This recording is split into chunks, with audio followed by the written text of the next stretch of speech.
pagkatapos na gawin nila Wilhelm itong kulungan. So ngayon, maglalagay ako ng sabitan ng mga drinker at saka feeder sa bawat kulungan.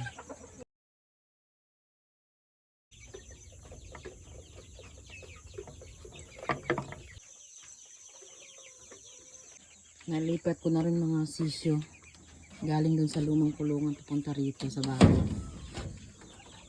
Ayan sila. Eto pa. 3 weeks old. Ito yung 2 weeks old. Ayan. Medyo marami-rami.